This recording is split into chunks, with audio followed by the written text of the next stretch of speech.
Well, year after year, the World Economic Forum brings together some of the world's biggest leaders, the biggest thinkers. It's an opportunity to reflect on some of the biggest concerns around the world, the biggest opportunities around the world.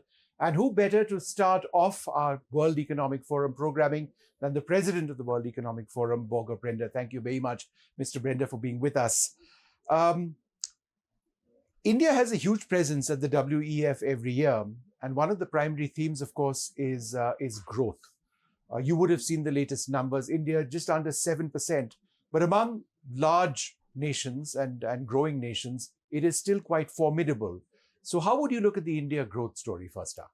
So India has a great potential, and it is still growing pretty well, maybe 5.5–6% this year. But there is no reason why India cannot pick up again and do 7–8%. Of course, provided that there are reforms when it comes to investments, reforms also in infrastructure, reforms in investing in education and R&D. We do expect that in a few years, India will be 20% of the overall global growth. Yeah, that is quite incredible. And what works also for India is the enormous strength in startups. There's more than 120,000 startups in India. I think is more now than 120 unicorns. So that ecosystem, I think, is the basis also for future growth. India has targeted 2047 to become a developed nation. Do you believe that's realistic? Do you believe it can be achieved? I think India will be a $10 trillion dollar economy pretty soon. What also works in the interest of India is that trade is now pivoting more towards digital trade and services. That's growing 3 times faster than traditional goods. And these are areas where India is very strong. You've come out with lots of fantastic reports in the last couple of weeks. You do this every single year ahead of the World Economic Forum Annual General Meeting. You deal with the future of employment and jobs. What are some of the key challenges or opportunities that you see with greater digitalization of the workforce? So it's increased productivity. And productivity is like producing more with less resources. And of course, this will challenge some jobs that are back offices today or other jobs.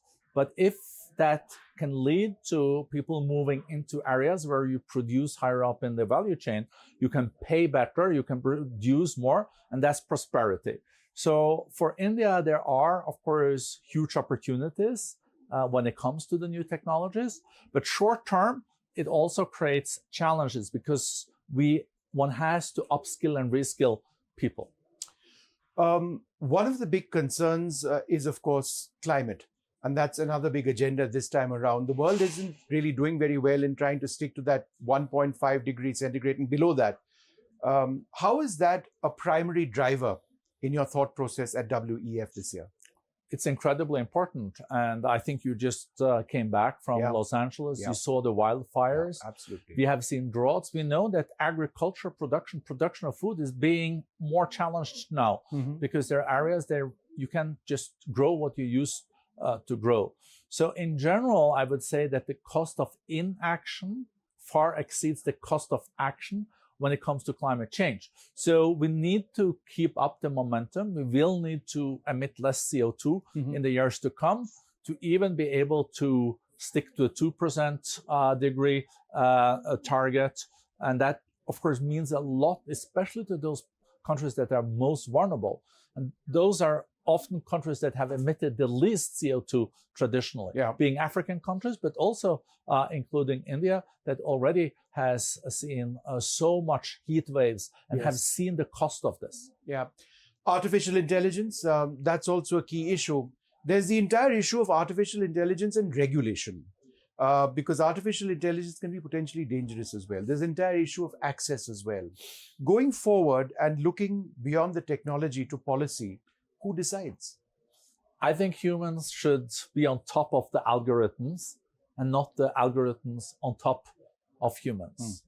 And AI has a lot of potential, but it can also get out of control.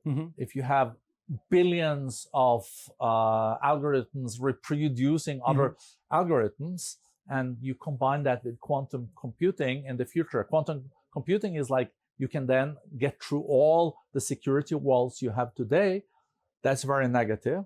At the same time, you can use AI in detecting cancer, in health, in more cost-effective way of, for example, dealing with energy. You can see breakthroughs that we haven't seen in generations. So maybe AI at least is as consequential as the computers, as the intranet. Some people even claim as electricity. The jury is still out, but let's make AI work in the interest of humankind. And there we also should establish some traffic rules. Sure.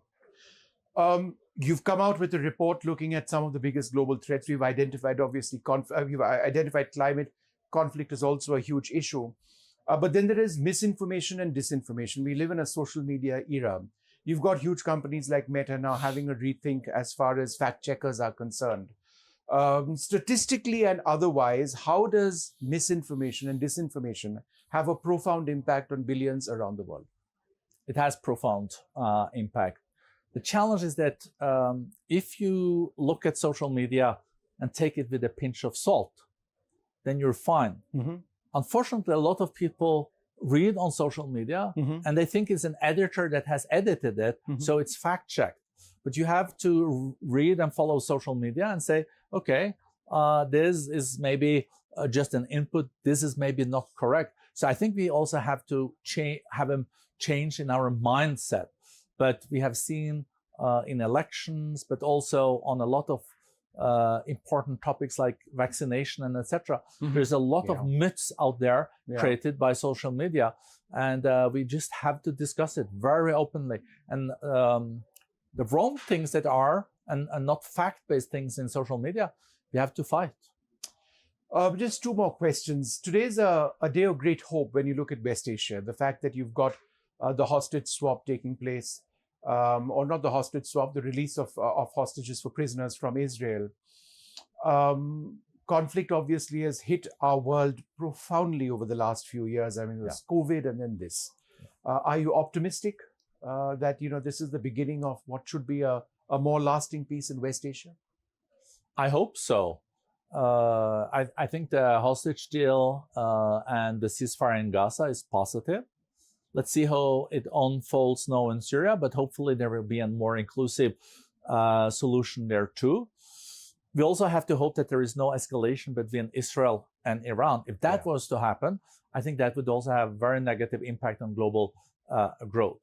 In general, the geopolitical backdrop that we are faced with is not as beautiful as this and sunny. It's probably the most challenging geopolitical backdrop in generations. So I think we need to learn also to deal with that, because before cooperation was kind of the basis of interaction. Today it's competition. So countries will compete in a very severe way, especially G2, being China and US, but also other nations. But even in a world where countries compete, there will need to be areas where you then also collaborate when it comes to dealing with future pandemics, the algorithms and AI, cybercrime, and also climate change, as we already mentioned. These are challenges that don't stop with the country's border, they're transboundary. A final question, a huge change coming up day after tomorrow, tomorrow in fact, in the United States, the Trump administration. So much of the world and global policies depend on that. How does the World Economic Forum look at the change of guard in the United States? I think Trump 2.0 will have as much impact as Trump 1.0. We will also be privileged to listen to President Trump here in Davos on Thursday, where he will make a speech, but also interact live with some key CEOs. I think he will act fast on the immigration side. He will insist on stopping illegal immigration, but I think still he will, as also Elon Musk has underlined, he will need to get engineers and people that apply for than a visa or a green card also in the future, because that's part of the American kind of fabric. Sure. But we will also see possible changes when it comes to trade. Yeah. But, things are also, Trump can also, surprise. Yes. Sometimes a bit too much. Yesterday, he had a call with President Xi Jinping Yes. of China, and they discussed many topics. That was maybe less predicted that early in the presidency, or even before the presidency. Yeah. So for India, though, I think India is in a pretty good position, because in a situation where you'll see more friendshoring, people trade more with the countries they like. Currently, everyone wants to be friends with India. Of course, there are a few exceptions in the neighborhood, but generally, India can maybe benefit from this too. Borge Brende, wonderful speaking to you. Thank you very much indeed. Thank you. Well, there you have it, Borge Brende, the president of the World Economic Forum, telling us about so many things, the profound challenges which we face across the world, the incredible opportunities which exist, but also about the India growth story. What are some of the areas India can improve on as we target 2047, and the hope that we become a developed nation?